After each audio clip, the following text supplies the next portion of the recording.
The offset march is a graduation of your suitcase march, which is based on the object at the side and going back and forth like so. So the suitcase march basically takes us to a place where we're controlling across this midsection here by way of this offset. So if I couldn't control the weight I had here, I'd be basically kind of like flopping back and forth.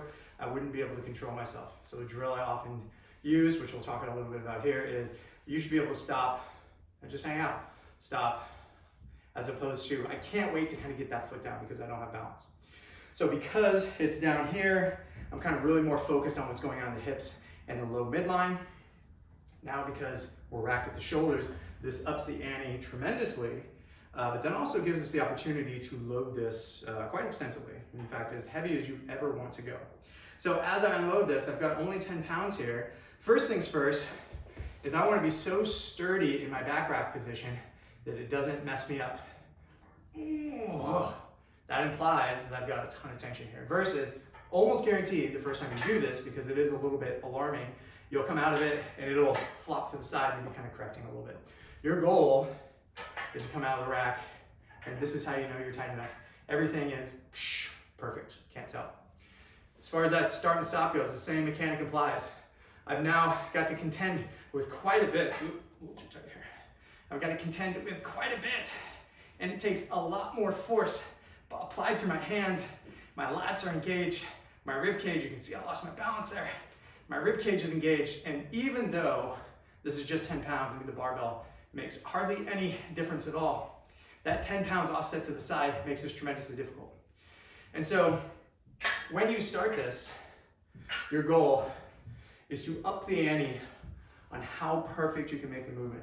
Start with 10 pounds. Start with 5 pounds. The bar by itself isn't really going to do anything. You have to have some sort of offset load. But as little as you think you need is totally fine. 5 or 10 pounds is usually an okay place to start. Ordinary back rack. And now you can see I'm winded from doing this. I'd probably never be winded from doing suitcase marches. This forces me to be so tight through this midsection. Actually appropriate to me filming this on this day, because I just came off a plane and I've had some weird schedule stuff. My back is a little kind of funky, a little pinchy, and I've got to be very mindful. I can't be sloppy when I do this because I'll get like a little jolt. So perfect exercise for me right now to kind of get through that and get my stability back.